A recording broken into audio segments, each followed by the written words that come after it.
Bom dia, bom dia. Bom dia, gente. Tudo bem com vocês? Vou só dar 2 minutinhos para todo mundo entrar. Hoje a live vai ser com a Estela, do Criação Afetiva. A gente vai falar um pouquinho sobre como a disciplina positiva vai poder ajudar os nossos filhos a comer melhor, desde a introdução alimentar. A gente vai abordar um pouquinho a alimentação infantil para crianças mais velhas também. Vou esperar todo mundo entrar. Bom dia.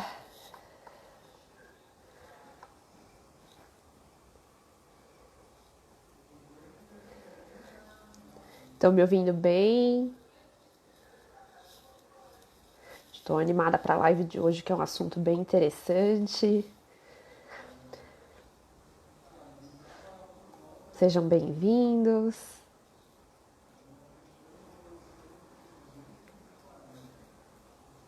Olá, olá. Tá me ouvindo, Estela? Só para testar o áudio, que hoje eu tô de fone.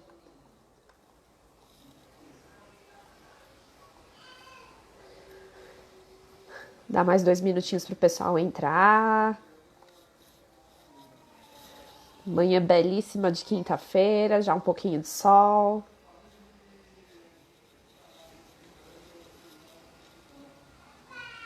Tá dando para ouvir? Eu vou te convidar, tá, Estela? Vou me apresentando, meu nome é Raquel, eu sou nutricionista, mãe da Gabriela de 1 ano e 3 meses, atuando na área de materno-infantil com foco em introdução alimentar. Espero que hoje a gente possa contribuir para bastante informação de relevância para vocês pais, rede de apoio, educador.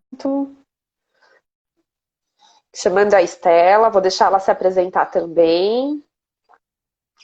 A gente vai dar mais um tempinho para o pessoal entrar, enquanto isso a gente vai se apresentando. Oi, Estela, bom dia.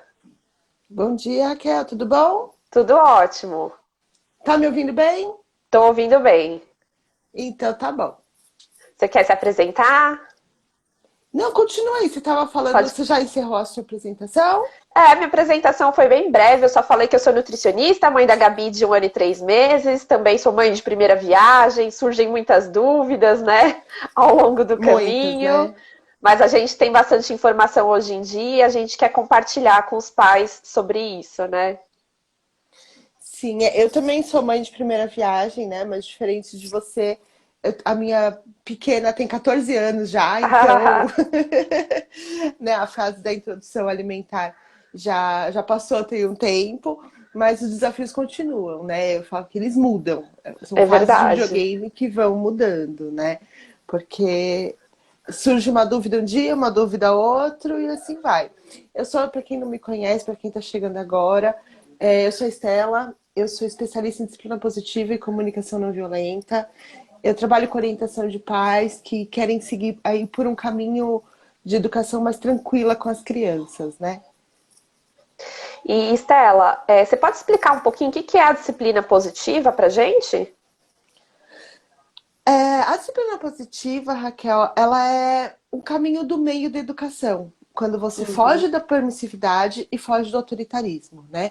Porque nós fomos criados, a nossa geração foi criada ou de forma muito autoritária, Uhum. onde pai e mãe mandam e a gente muitas vezes não, a maioria das vezes não tinha nem o direito de questionar, né? E a disciplina positiva, ela vem para trazer um caminho de conexão entre pai e filho, né? Então é uma relação respeitosa, independente de como seja essa relação, na alimentação, na vida escolar, na fase da adolescência, ela se mantém respeitosa. Então você tem os limites, lógico, porque eles precisam existir, mas sempre de forma muito respeitosa com você e com a criança. É o caminho do meio aí, para você não ir nem para permissividade nem para autoritarismo. Ai, que bacana. Isso é importante saber, porque assim, houveram, como você falou, muitas mudanças, né? Tanto na parte da Muitas. Que alimentação bom, né? infantil, graças a Deus, né? Ainda bem. Que É, bom. é necessário, as mudanças sempre vão existir, né? E a gente tem que aprender a se readequar conforme elas vão Sim. fazendo. E a criação dos filhos também vai mudando, acho que conforme o tempo. Deixa eu só dar boas-vindas aqui para quem entrou. A Laís entrou a Luísa, entrou acho que a Camila. Sejam bem-vindas. Se vocês quiserem falar quantos anos têm os filhos de vocês, de onde vocês são, fiquem à vontade, tá bom? E se quiserem convidar mais pessoas para a live, podem convidar. Se vocês querem falar sobre esse tema, alguém que se interessa sobre esse tema e não está aqui, já chama já, que a gente vai falar um pouquinho. Eu vou falar só um pouquinho. Aproveita e marca o pessoal aí, né? Isso, chama todo mundo. Eu vou falar só um pouquinho sobre a introdução alimentar, porque houveram mudanças dos últimos anos para cá, só para o pessoal se situar. A introdução alimentar, ela começa com 6 meses, mas ela tem que ter todos os sinais de prontidão, que é quando o bebê está pronto fisicamente, fisiologicamente, para receber o alimento sólido. Ela vai acontecer exatamente com 6 meses? Nem sempre. Muitos bebês que nascem antes do tempo tem que ser feita a idade corrigida e ele tem que sentar sem apoio, ter o controle do tronco, cabeça, se interessar pela alimentação e esses são os sinais de prontidão. Os 6 meses tem que estar completos porque é quando o rim e o intestino estão prontos para digerir e excretar esses nutrientes. Então é bem importante a gente saber disso, porque às vezes a gente tem orientações para começar com 4 meses, ou quando a mãe volta para o trabalho, e às vezes até isso também acaba sendo uma forma de desrespeitar esse bebê, né? Porque ele não tem maturidade ainda para receber esse alimento sólido, tá bom? E vamos começar aqui com as perguntas. Estela, fala um pouquinho para mim, como é que a gente cuida da expectativa e do medo dos pais que vão começar a introdução alimentar? Porque eles têm essa expectativa que vai comer tudo de uma vez, vai raspar o prato, como é que é isso? Como é que a gente faz para cuidar? E com faca, né? Exatamente. De garfo e faca.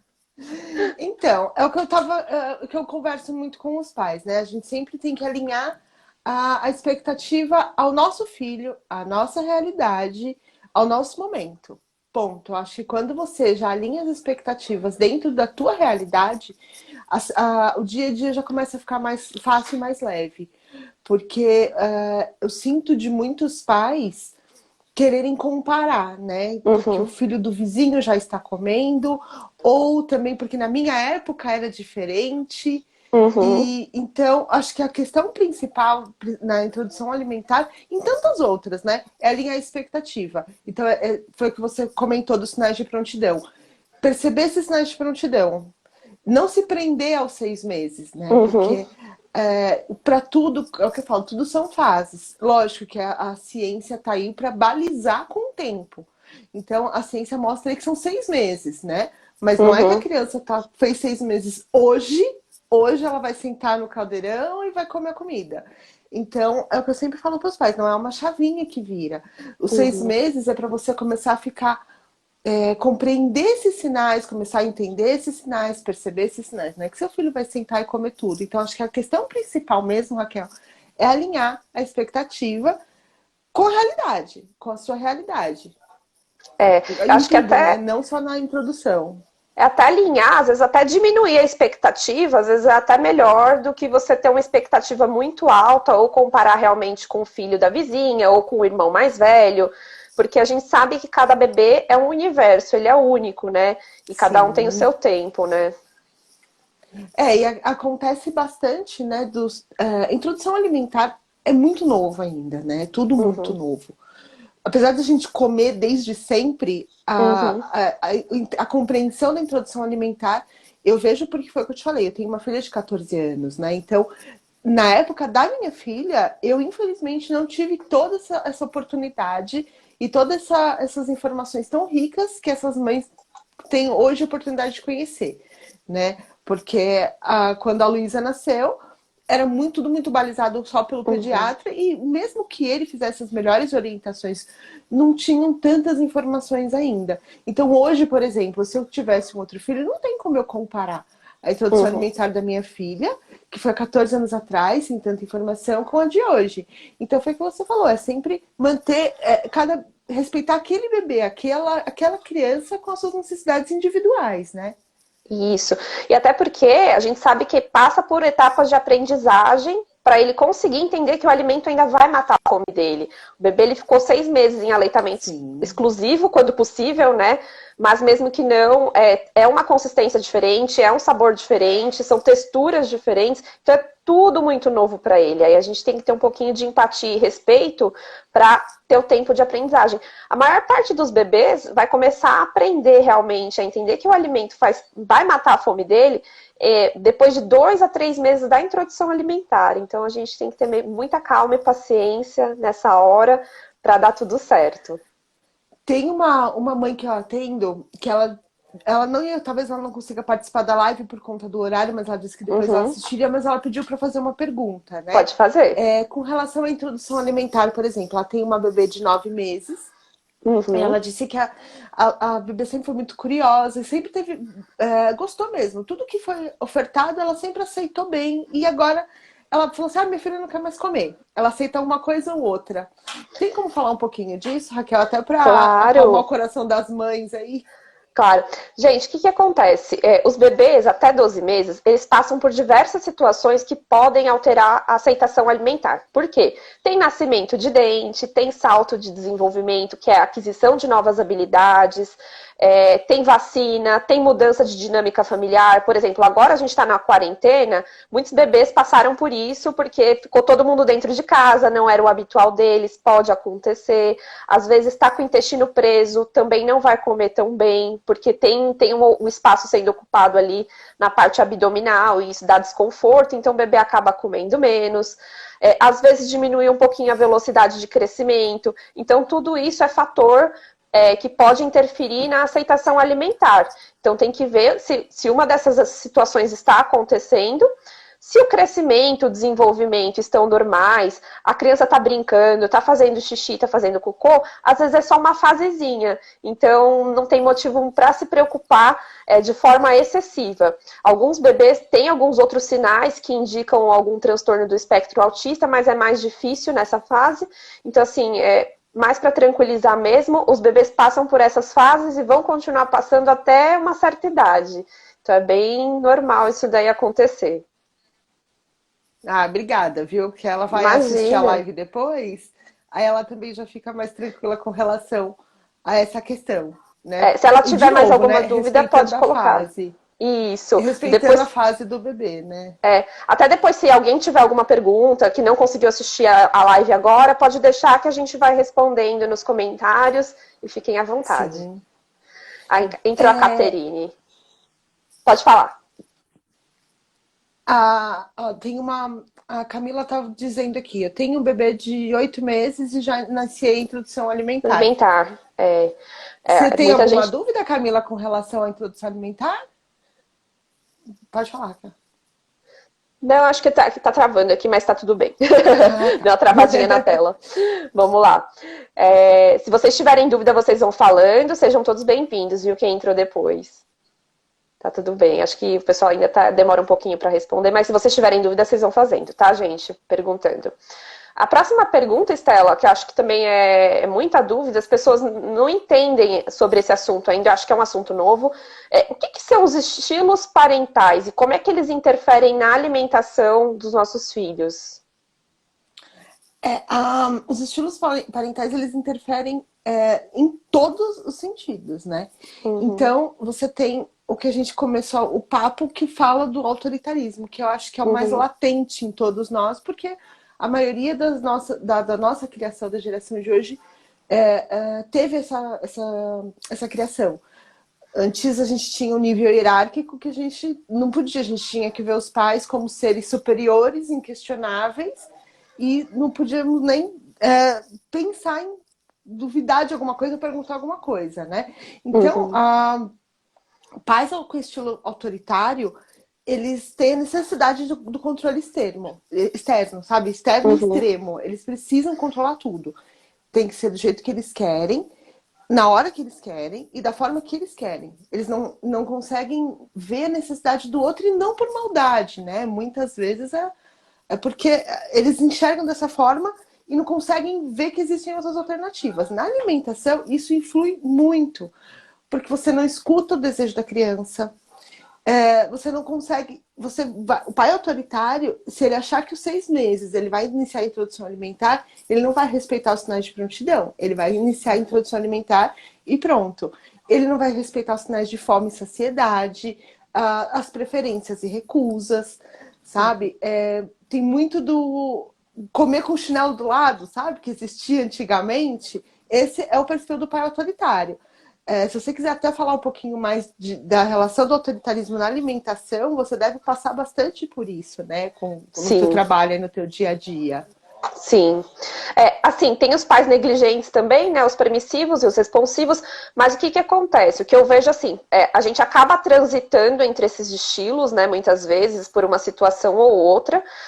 Todos os pais têm os 4 perfis, alguns predominantes, Sim. mas a gente sempre associa que o pai autoritário, ele acaba tentando controlar não só o que que a criança vai comer, como ela vai comer, mas a velocidade que ela vai comer. E isso acaba sendo perigoso porque perde a autorregulação e saciedade da criança. A criança muitas vezes come mais do que deveria, levando com riscos de sobrepeso, obesidade e doenças na vida adulta, bem como pode criar um trauma, né? Então a criança que está sendo forçada a comer numa velocidade que ela não controla, ela pode vomitar, pode fazer ânsia e pode criar trauma com texturas. Então, muitas vezes esse estilo tem a ver com não conseguir evoluir a consistência da alimentação, porque a criança fica traumatizada. Então, ela vê a colher, ela já chora. São pais que não respeitam, que não esperam a criança abrir a boca e acabam colocando a colher contra a vontade. E muitas vezes são os pais que acham que tem que raspar o prato. E isso a gente sabe que não é verdade, porque o bebê, ele sabe o quanto ele tem que comer. A responsabilidade dos pais vai até a qualidade do alimento, a segurança e a variedade. Quem vai determinar o que e quanto é o bebê. A gente só vai determinar também o local que o bebê vai comer e a organização desse ambiente. Demais coisas é a responsabilidade do bebê determinar a quantidade e o que ele vai comer. E o pai negligente também é um problema, né, Raquel? A Sim, negligência é um problemão, né? Porque a gente vê sim, muitos pais que, deixa ele comer porque ele prefere só isso. E não oferta outros alimentos, né? Percebeu que o bebê gosta isso. de cenoura, oferta só cenoura e não se preocupa muito, né, com a qualidade. Ou muitos pais negligentes, eu vejo que transferem a responsabilidade para a tela, né? Sim, No momento da alimentação. Então é o bebê que come assistindo um desenho, ele come assistindo um vídeo, ele. É muito porque a criança ela se distrai, é um barulho, né? Uma imagem ali colorida que ela tá vendo, né? Então o problema da tela na alimentação também ele é bem sério. A criança tem que prestar atenção, o momento de alimentação é o momento que ela tem que estar atenta à alimentação dela, né? sim. Evitar fatores externos é o mais recomendado. É, até porque a gente já sabe hoje em dia, dentro da parte de alimentação infantil, que desde cedo a comida da família tem que ser igual à da criança e no mesmo ambiente da família. Então, assim, é uma coisa que isso protege dessas situações de tela e deixa também de uma forma mais inclusiva e mais respeitosa com a criança, para evitar esse tipo de, por exemplo, preferência. Se a criança está vendo que ela tem opções de negociar, ela vai negociar sempre. Então, se o pai vê que a criança está comendo só cenoura e ela oferta cenoura todo dia, vai ser muito difícil modificar isso depois. Então a gente tem que tomar cuidado, porque quem escolhe o que vai ofertar, aí nesse caso são os pais, aí é a responsabilidade, né? Então essa permissividade, a Sim. negligência acabam trazendo esse ponto de você perder o controle da situação, da alimentação do seu filho, e pode gerar problemas de seletividade futura. E aí eu até queria falar um pouquinho do estilo responsivo, que ele está mais ligado com comida fresca, comida da família, interação social, que é o mais positivo que a gente tem e o mais respeitoso que a gente tem dentro da alimentação infantil. Acho que a Camila fez uma pergunta aqui, da filha dela comeu demais, tá com a barriga inchada e às vezes dá cólica e gases. Às vezes pode ser do tipo de alimento, viu, Camila? Às vezes foi um excesso de feijão ou de algum alimento que dá gases, por exemplo, brócolis, couve-flor, pode ser isso. Ou às vezes pode ser, como ela tem 8 meses ainda, falta de mexer. Colocar ela de barriguinha para baixo, engatinhar, fazer umas flexõezinhas, já ajuda bastante, viu? Acho que é isso. Só ela que fez a pergunta, só. Você quer Só, por enquanto complementar? só. Não, com relação à alimentação, eu acho que você tem muito mais autoridade no assunto, né? Então, se quiser seguir aí com, você tá falando do estilo responsivo, né? Que é o que Isso, vem de encontro à disciplina positiva, né? que é a disciplina positiva, né? Tá. Você tá me ouvindo? Que travou aqui pra mim. Eu tô te ouvindo, deu uma travadinha no som, mas deu pra ouvir. Ah, então tá. Se quiser prosseguir aí, Raquel, que o meu deu uma travada. Tá, eu vou falar um pouquinho sobre a expectativa do bebê tem que raspar o prato. Como a gente falou, o bebê ele tem uma autorregulação e saciedade, ele sabe o quanto ele tem que comer, e isso é até um recurso que a Organização Mundial de Saúde sabe que o sucesso da introdução alimentar depende não somente do que é servido, mas o que e como é servido, por quem é servido. Então, essa questão de você ter muitos cuidadores ofertando a comida para a criança, vocês têm que alinhar sempre a melhor forma como vai ser feita essa oferta, esperando o bebê abrir a boca, no caso da alimentação complementar tradicional, que é com a colher, ou se for participativo e BLW, que todos tenham o mesmo estilo de oferta e segurança. Porque, de repente, é um pai ou uma mãe que vai deixar o filho com os avós, eles não têm essa segurança. E isso pode até gerar uma confusão depois na cabeça da criança, a forma como ela está sendo alimentada. Então, toda vez que for começar o papo de alimentação infantil, seja para uma criança maior ou para uma criança que está começando a introdução alimentar, eu acho legal as partes se conversarem para alinhar como vai ser feita essa oferta. O bebê ele tem que raspar o prato? Nem sempre. Como eu falei, eles têm ainda a autorregulação preservada, têm a saciedade preservada, e isso deve ser mantido em respeito durante toda a introdução alimentar e para a vida, alimentação infantil. Às vezes até a gente não sente fome, então acho que a gente também tem que respeitar quando isso acontece com as crianças. É o que eu percebo, muitos pais com relação à introdução alimentar ainda tem muitas dúvidas, né? E eles acabam forçando mesmo a criança. Então, se deu meio-dia, é o horário dela almoçar, meio-dia ela tem que comer, né? Uhum, E isso também vai muito de encontro à questão do respeitar os sinais de saciedade, respeitar os sinais de fome. Lógico que você tem que ofertar o alimento para a criança no horário, mas ela uhum, não necessariamente ela vai ter todo dia a mesma fome no mesmo horário, né? É o que eu falo para todos os pais em relação a todos os aspectos. Cada criança vai ter um momento e cada momento vai ser diferente um do outro e de um dia para o outro. uhum, Porque às vezes a criança não está com fome por diversos motivos. Às vezes não é só porque ela não está com fome porque não está com fome. Às vezes ela está com um dente nascendo e aquilo causa uhum, dor, causa um incômodo e tira o apetite dela. Às vezes ela está com outros fatores externos, mudança de ambiente influencia muito uhum. na fome da criança também. E é respeitar esses sinais sempre, né, Raquel? Que as crianças, elas sabem muito. A gente, às vezes, não acredita, mas eles têm um poder incrível de conhecimento para transmitir para a gente, se a gente permitir também, né? É verdade. Essa questão que você falou também do ambiente, eu acho legal, a gente vai abordar daqui a pouquinho, para a gente falar um pouquinho como é que é essa situação do ambiente. Só para complementar essa questão, como a gente já falou, a criança vai ser responsável pela quantidade. Também tem as situações de doença, gente. Então, às vezes, a criança também está doente, ela diminui a aceitação e, às vezes, ela demora um pouquinho para voltar. Então, tem que ter um pouquinho de paciência, tá? Porque, às vezes, a criança passou ali 2 semanas com alguma coisa e ela demora para voltar no ritmo dela. Então, também tem essa questão da doença que interfere bastante aí na aceitação das crianças. Só para tá todo mundo bem, a doutora Raquel entrou, Lili, sejam Tem uma bem-vindos. pergunta da Caterine aqui, Raquel. A Caterine, deixa eu ver. Teodoro, Teodoro só comeu com 10 meses. Quando conseguimos solucionar o problema de constipação intestinal, era a PLV. Eles sabem quando comer. Exatamente.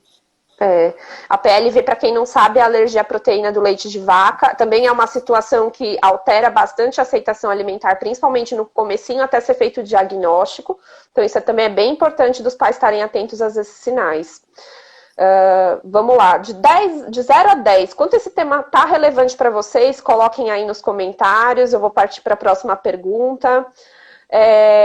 Estela, eu queria te perguntar o seguinte, assim, às vezes são pais que têm filhos de idades diferentes. Como é que a gente conversa com essa mudança de hábitos alimentares e estilos para pais que têm filhos de idades assim totalmente diferentes, que já têm hábitos implementados nos filhos, que já têm alguns hábitos talvez não tão saudáveis? Como é que a gente faz essa conversa?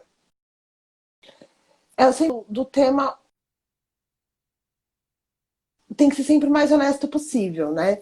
Então, Uhum, se são pais que, por exemplo, eram mais negligentes ou mais autoritários e tiveram a oportunidade de conhecer a disciplina positiva, o respeito mútuo ali entre os filhos, é ser sempre muito honesto, sabe? Então, olha, antes era feito dessa forma, a nossa alimentação era assim, e agora o papai e a mamãe estudaram e conheceram outras formas e melhores da alimentação.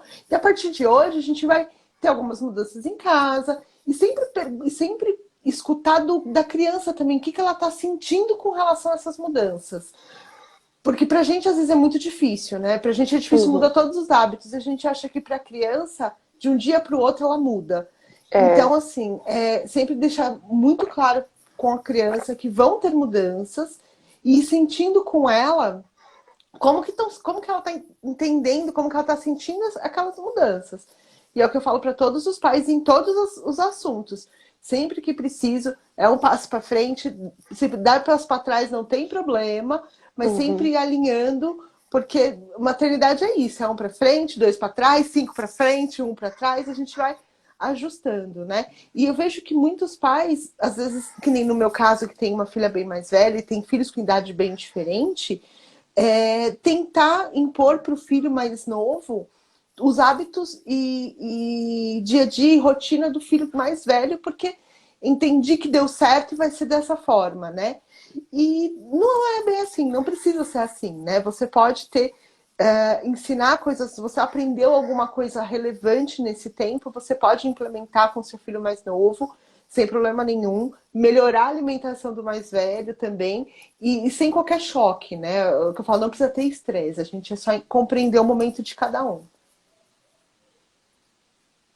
É, é só realmente compreender o momento. Deu uma travadinha no som, mas pode. Tá dando pra ver. Ah, então tá.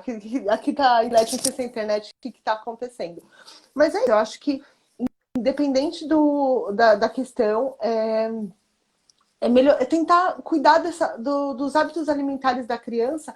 E uma coisa que eu acho super importante de filho mais velho é quando ele já tem acesso a outra alimentação que às vezes foge do nosso controle, por exemplo, na escola, né, cantina Uhum. de escola, porque foge, né? Você pode mandar um lanche super saudável e você proíbe totalmente a criança em casa, você é totalmente autoritário, que a criança só vai comer o que você está deixando ela comer.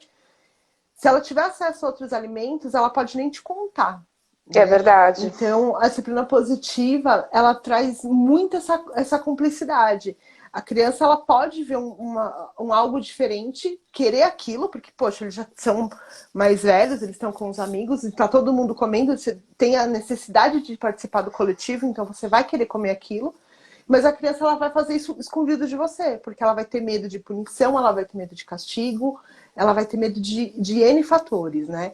Então, quando Uhum. você tem o respeito mútuo, a educação, a disciplina positiva dentro de casa, isso daí você já inibe, porque ela vai querer comer uma coisa diferente, ela vai te dividir aquilo, ela vai chegar em casa e vai falar, pai, mãe, vi na escola X lanche ou X meus amigos estavam comendo e eu quero comer também. E aí vai tudo de uma cumplicidade, de você conversar, explicar para a criança o estilo de alimentação da família, o porquê da sua alimentação em casa. E assim, né? Mais uma vez, a negligência, a criança vai comer tudo a qualquer momento, mas o autoritarismo não vai funcionar, independente da idade. Ele é bem complicado. Eu acho que até para complementar, tem duas situações que eu acho bem importantes tratar. Uma é com relação à proibição. Eu não acho legal proibir, porque acho que tudo na vida a gente tem que ter equilíbrio, principalmente quando a criança já passou de uma certa Sim, fase e ela está exposta a situações sociais, como na creche, ou na casa dos avós, ou na casa dos amigos, na casa dos primos. E assim, é tudo equilíbrio. Em casa, a gente procura ofertar o máximo de alimentação saudável possível para permitir nessas situações sociais que a criança tenha uma margem para consumir esses alimentos e compartilhar, porque a alimentação não é só comer tudo saudável sempre, mas ter um momento social, um momento cultural. Então, eu acho importante a gente frisar bastante isso, que tendo equilíbrio em casa, eu acho que é super válido uma criança que já está mais velha, que já tem desejos, já sabe expressar o que ela quer, ter esse momento bacana. Lógico que a gente segue com a rotina alimentar em casa, vai para uma festa, não é para deixar a criança sem comer o dia inteiro e deixar para comer só na festinha. Faz a rotina normal de alimentação. Quando chegar na festa, come lá o doce, come o bolo, porque faz parte da vida, a gente sabe disso. E a outra situação, Estela, que eu acho até importante a gente falar, que a gente sempre tem que lembrar que a gente é exemplo, porque muitos pais falam assim, o meu filho vai comer saudável, mas acaba comendo doce escondido. E isso traz até uma situação de comportamento alimentar transtornado, né? Que pode levar para um transtorno alimentar futuro, porque os nossos filhos vão repetir isso que a gente está fazendo. Então é importante a gente falar para que os pais tentem seguir em casa algumas diretrizes que sejam compatíveis com o que a gente vai explicar para a criança. Porque como é que a gente vai falar que o doce é ruim se a gente está comendo escondido? E até da criança repetir esse comportamento. E o pior... E eu vejo muito, Raquel, não só o comer escondido, mas exigir que a criança insistir, ou exigir ou insistir muito que a criança coma verduras, legumes e frutas, mas a criança não vê os pais comendo frutas, Sim. verduras e legumes, né? Então o pai tem uma alimentação super restritiva, não suporta uma folha no prato, mas ele insiste que o filho faça. Foi o que você falou, a criança aprende muito pelo exemplo. É o que eu falo para todos os pais, né? As crianças, elas são péssimas para interpretar as coisas, mas elas são ótimas observadoras. Elas estão de olho em tudo. E elas estão vendo. Então, poxa, falo muito até dentro da minha casa. A minha filha, ela come de tudo. Ela come verdura, ela come legumes, ela come carnes, ela come tudo. Ela come os docinhos dela, come também. Mas ela sempre, desde muito pequena, sempre comeu muito legumes, ela come verdura. Porque nós temos essa alimentação dentro de casa, então ela cresceu vendo a gente comer isso. Então para ela sempre foi natural, não é aquela coisa que só tem no prato dela, né? O que é isso que só tem no meu prato? É uma coisa que tem no prato de todos. O exemplo é fundamental. Eu acho que a gente tem que mudar esse conceito de comida de bebê e comida da família. Para mim é tudo a mesma coisa. Muito. O que vai mudar para o bebê é a consistência e só. Porque quanto mais a gente deixa eles excluídos, mais difícil fica implantar esse tipo de conceito de até o ponto que é saudável, até o ponto que legal, é uma situação social. Então eles vão aprendendo isso conforme a gente lida. Até eu vou abordar já com você esse assunto, porque assim, uma dúvida que tem aparecido bastante é que às vezes os pais não colocam o bebê para comer na mesa.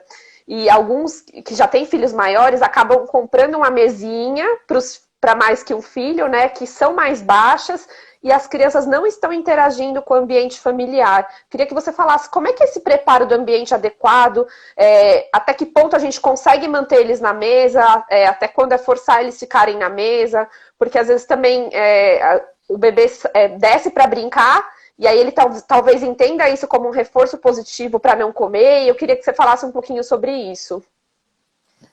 A hora da alimentação muitas vezes vira uma guerra, né, dentro de casa. Principalmente quem tem filhos que já estão andando, que ele já fica mais difícil você mantê-los à mesa, né? Ou filhos com idade muito próxima. Eu sempre digo que o quanto você conseguir manter a criança, a família toda na mesa, é essencial. O excelente seria que todos fizessem as refeições juntos, né? A gente sabe que isso não é possível sempre. Mas sempre que possível, principalmente na hora do jantar, que quando muitas das famílias já estão todas reunidas em casa, manter todo mundo iniciar a refeição juntos, sabe? Porque eu vejo em muitas famílias, a mãe come primeiro para depois dar comida para as crianças e depois o pai chega e come. Então, para a criança também isso não fica muito claro, né? Porque eu falo, tudo é treino. A gente não pega um carro hoje e começa a dirigir. E para a criança, a refeição também é um treino. Aquele momento também é um treino, né? Então, convidando todo mundo à mesa no mesmo horário, se possível, junto. Eu não concordo muito, não gosto muito dessa questão de separar as crianças na hora da refeição. Por mais que elas sejam maiorzinhas e já consigam comer sozinha. A gente sabe que, por exemplo, numa festinha vai ter o momento das crianças e tal, Uhum. mas é importante que na rotina da família, no dia a dia da família, não exista essa separação, sabe? A não ser que ela realmente seja necessária. Os pais chegam muito tarde em casa do Uhum. trabalho, o pai ou a mãe estuda, mas sempre que possível, dentro daquela rotina familiar, é importante que as crianças comam juntas, né? E evitar distrações à mesa, porque eu vejo também que muitos pais colocam junto na bandeja do caldeirão um monte de brinquedinho, né? Para Sim, a criança comer e se distraindo. É lógico, a gente entende que tem crianças que é mais fácil, né? Você controlar, vamos colocar assim, a criança na mesa com um monte de brinquedo, mas ela não vai prestar atenção na comida, né? Aquele momento ali não vai ser importante para ela. E eu vejo que muitos pais, e é o que eu falo depois vai acontecer, hoje você distrai seu filho com telas, hoje você distrai seu filho com brinquedos, e hoje você separa seu filho na hora da refeição. Quando ele estiver mais velho, não adianta você reclamar que ele está com o celular na mesa, porque isso é você verdade. condicionou ele a isso, né? Uhum. Pô, meu filho, a gente tá na hora do almoço, tá na hora da janta e tá com o celular na mesa, mas você condicionou ele a isso. Então, a gente falou que tudo é uma questão de prática. Ele vai desenvolver a prática de usar o celular na hora das refeições. É Então, verdade. lógico, você tem que respeitar o momento da criança. Crianças pequenas, elas naturalmente são mais impacientes e inquietas, né? Elas não vão querer ficar uma hora ali sentado à mesa, mas dentro do limite possível, manter todos na mesa, fazendo a refeição junta, é o cenário ideal, né? A gente sabe que não é sempre possível, mas é o ideal. Tá. E assim, Estela, para pais ou cuidadores que correm atrás da criança para dar comida, ou colocam a criança em cima do triciclo para comer, ou tem presença de animais, como é que a gente faz essa mudança para pessoas que já estão nessa situação e têm um pouquinho de dificuldade de mudar? É o que eu falo que assim, se você já tem uma rotina e você precisa mudar essa rotina, porque você adquirir um conhecimento que você entende que vai ser melhor para o seu filho, a transição tem que acontecer devagar. Não adianta, Uhum, você estava alimentando seu filho todo dia no triciclo, correndo atrás dele com a comida, amanhã ele não vai sentar na mesa só porque você quer. É uhum. simples, né? Então, mesmo com crianças pequenas, você pode explicar para elas que, olha, a partir de agora a gente vai sentar na mesa todo mundo.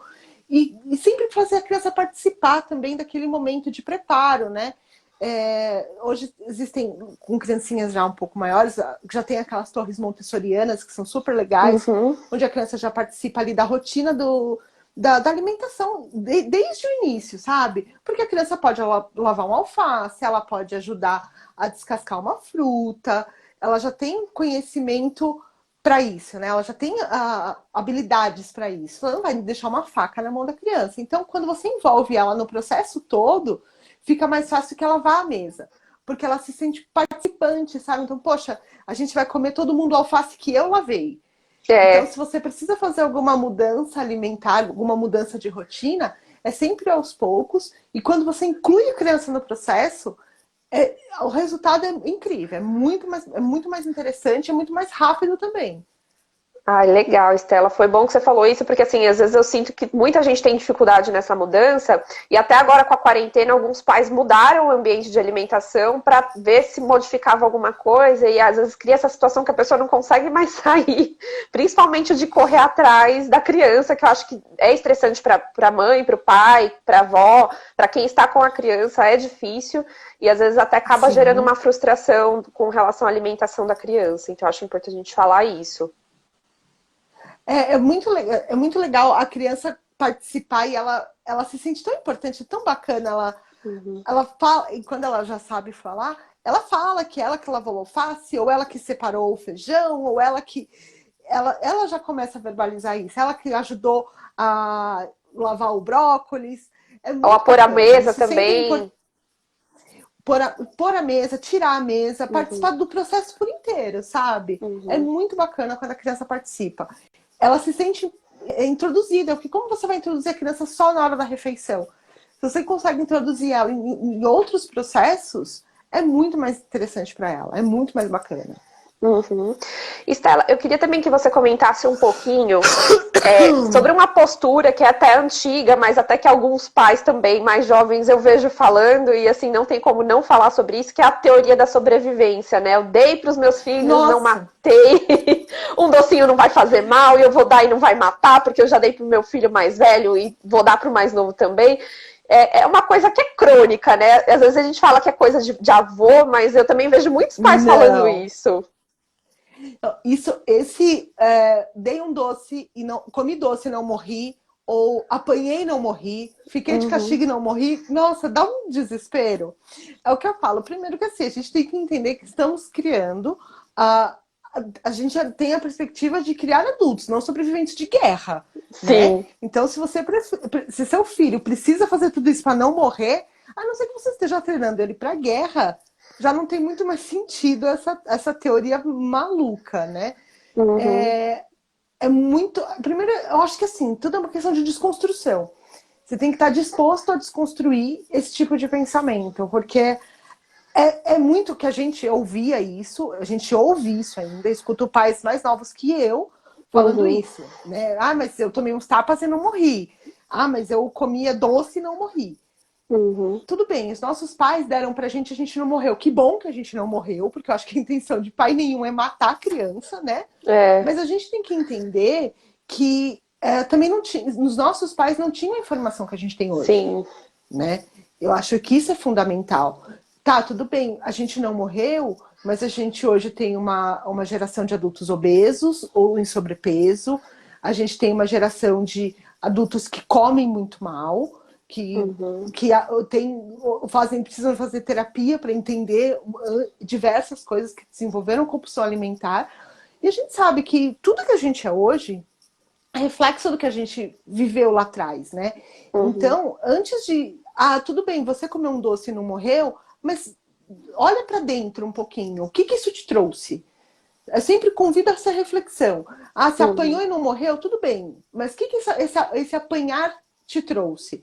Você comeu doce e não morreu, mas que isso reflete hoje na tua vida? Você é aquele adulto que todo dia precisa de um doce? Você é aquele adulto que depende de um chocolate para ficar de bom humor? Você é aquela pessoa que na primeira discussão com o chefe ou com o marido se atraca com um prato de brigadeiro? Então, poxa, você está vendo que a sua relação com a comida não é das melhores, não é das mais saudáveis.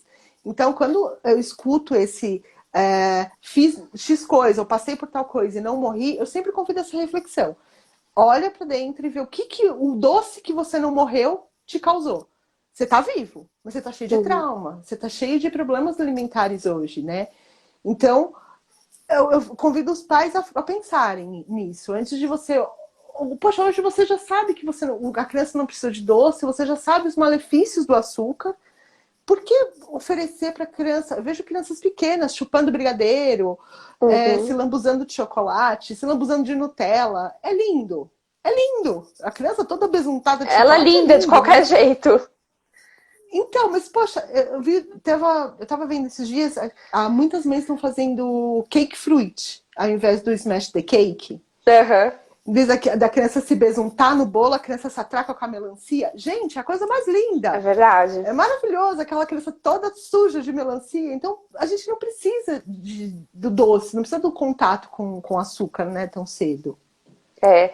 O açúcar, ele não é um alimento natural. Então, assim, tudo que a gente pensa assim, ah, é da natureza? Posso comer. O que não é da natureza, posso comer também? Pode, mas com moderação, na idade certa. Ter uma boa relação com a alimentação também acho que é um ponto que você tocou que é bem importante, porque qual é a relação que a gente tem com os alimentos? Eu tenho algum transtorno alimentar? Tem algum comportamento alimentar alterado? Porque comer também é prazer. É lógico que a gente vai ter aquela situação que vai pedir um doce, que às vezes traz uma memória afetiva, uma memória de um familiar ou de uma situação familiar. Eu acho que tem que entrar dentro do contexto. Essa história do comi e Sim, não morri, ou dei e não matei, pode não ter matado realmente, mas a gente sabe também que tem um alto índice de doenças crônicas na vida adulta. Os primeiros 1.000 dias de vida, que é da gestação até os 2 anos, eles são essenciais para prevenir esse tipo de doença, para prevenir a obesidade. Então a gente tem que ter um respeito e uma consciência muito grande para proporcionar esse presente, porque, gente, é um presente. Quem tem saúde, quando tá adulto, quando já tá idoso, é um presente. Você viver sem remédio, com qualidade de vida. Então a gente tem que pensar muito isso. E até a parte, essa questão psicológica do alimento mesmo. Como é que você lida com aquele alimento? Porque saúde é isso, gente, é o bem-estar físico e mental. Então não adianta você comeu e não morreu, mas você tem uma péssima relação com a tua alimentação.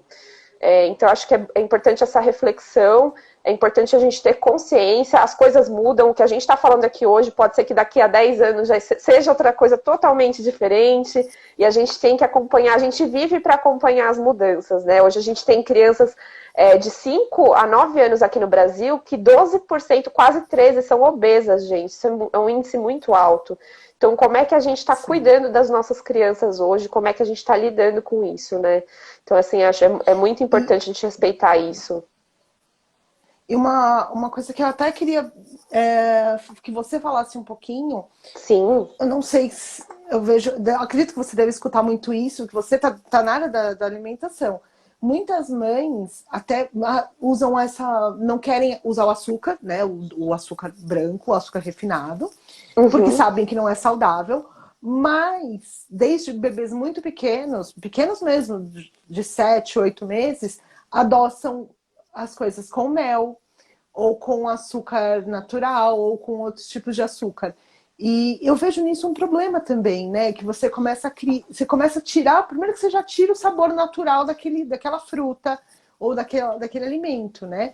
Até onde isso é saudável? Você não usar o açúcar refinado, mas você usar outros tipos de açúcares. Temos algumas considerações. Açúcar, independente do grau de refinamento, ele continua sendo açúcar, tá? Só vai mudar, às vezes, por exemplo, o açúcar mascavo, que tem um pouquinho mais de minerais, mas continua sendo açúcar. O mel, ele, apesar de ser um produto natural, ele não pode ser oferecido para criança juntamente com açúcar até 2 anos, porque o mel, ele tem uma bactéria do botulismo e a criança ela não tem defesa para ter esse problema e pode até causar sequelas neurológicas e até a morte. Então, o mel ele não é permitido até 2 anos de idade por conta do botulismo e por conta de, apesar dele ser natural, ele também tem açúcar. Essa questão que você falou também de tirar o sabor natural dos alimentos é uma coisa muito importante, porque às vezes a criança de 1 até 6 anos, ela tem fases de seletividade alimentar. Então, a partir do momento que a gente adoça e a criança ela não reconhece aquele alimento sem o açúcar, ela pode vir a ficar seletiva. E às vezes muitos pais não conseguem entender da onde vem essa seletividade. Muito provavelmente é por conta dessa questão do açúcar ou de misturar os alimentos, oferecer batido, liquidificado ou totalmente misturado um alimento no outro, proporciona isso, que a criança ela não reconhece o alimento e aí ela passa a ficar seletiva, né? E fora que assim, o açúcar oferecido precocemente, ele aumenta muito a chance, não só de sobrepeso, de obesidade, mas de cárie. 50% de crianças menores de 5 anos já tiveram cárie. Gente, é metade das crianças com 5 anos. E cárie em adulto... né? E para tratar cárie no adulto já é difícil. Imagina numa criança que está lá com 2 anos, tratar uma cárie. Como é que você segura essa criança na cadeira do dentista? É sofrido pra gente, é sofrido pra criança, isso gera traumas. Então, acho que assim, é bem importante a gente ter essa consciência da questão do açúcar, porque o nascimento dos dentinhos deles é nessa fase de introdução alimentar. E às vezes você acaba estragando toda a dentição da criança já desde cedo. A gente sabe que essa dentição de leite ela é muito importante para a formação dos dentes permanentes. Então, assim, a gente tem que cuidar não só da questão do peso e do sobrepeso, mas dessa questão dos dentes mesmo, da saúde, de futuros diabetes, futura hipertensão. Então, a gente tem que pensar muito nisso. Açúcar, gordura e sal viciam o paladar. A probabilidade da criança ficar seletiva é muito alta. Então, assim, a gente tem que ter até 2 anos, não ofertar após os 2 anos com moderação, sempre com consciência.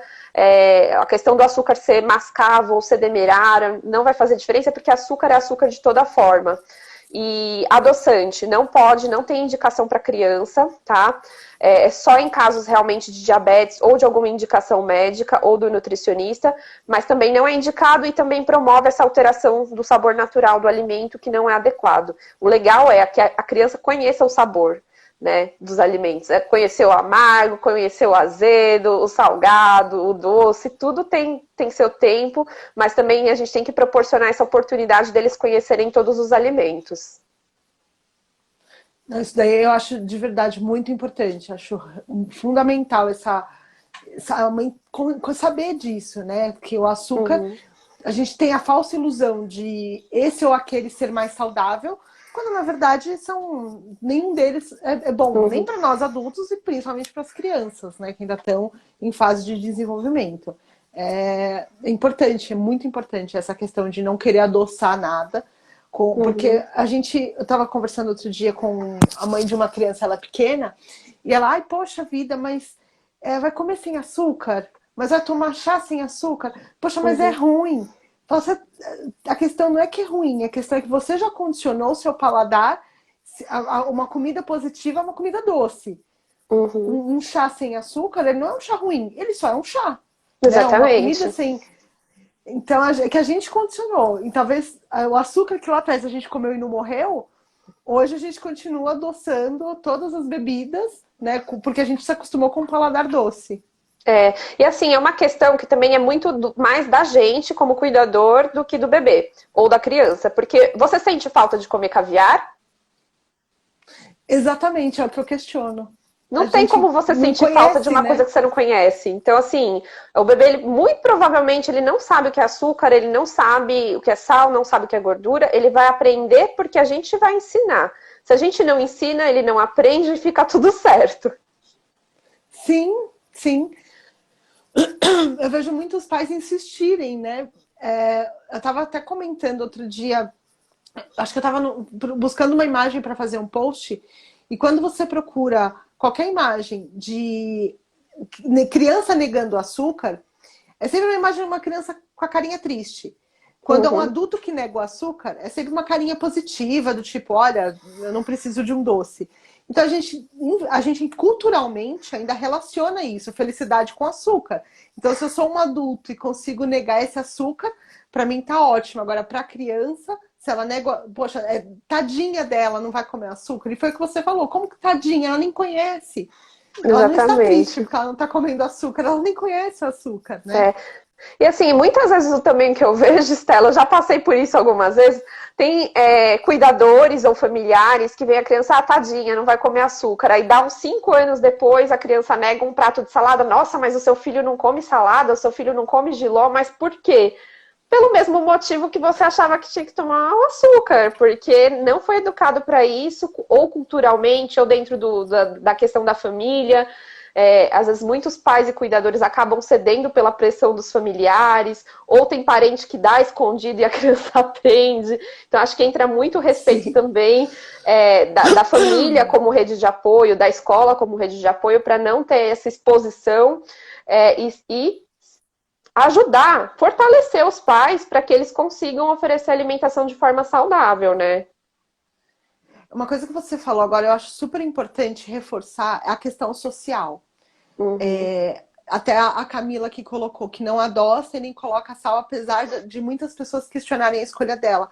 É isso aí, Camila, porque sempre vão questionar a gente. uhum, Todo mundo sabe, todo mundo entende que sabe criar os nossos filhos melhor do que a gente. Então, poxa, se você já conversou com um nutricionista, se você já viu, conhece, leu alguma coisa sobre introdução alimentar, sobre alimentação e já entendeu que a criança não precisa que a comida seja adoçada, que o açúcar não é importante, ele não é saudável, que não tem necessidade do sal, você sabe o que é melhor para sua filha. Você não precisa do externo. E eu sei que é muito difícil desligar, né, do externo, uhum. principalmente quando esse externo é muito próximo da gente. Quando é a nossa mãe, nosso marido, a nossa sogra, os tios da criança. Quando o externo é muito próximo, é mais difícil desligar. Mas é o que eu falo. Foca na criança, no processo dela. Uhum. Desliga, tenta desligar o máximo possível desse mundo externo. E sempre que chegarem, mas poxa, tadinha, mas coitadinha, poxa, mas. Ou questionarem, é ser firme. Pode deixar que eu sei o que eu estou fazendo, eu sei o que é melhor para minha filha, já conversei com o nutricionista, com o pediatra, já estudei sobre, já li sobre, eu sei o que eu estou fazendo. E ponto. Porque é muito difícil. Essa questão externa é muito difícil para quem é mãe. Você tem filho, você sabe. Todo mundo sabe criar a sua filha melhor do que você, né? Com certeza, em todas as áreas. E assim, acho que isso vem até culturalmente desde o aleitamento materno, né? Então, existem muitos mitos que envolvem o aleitamento materno. Muitas mães acabam decidindo parar com o aleitamento materno exclusivo, ou por não ter se informado, ou por não ter recebido a informação durante o pré-natal.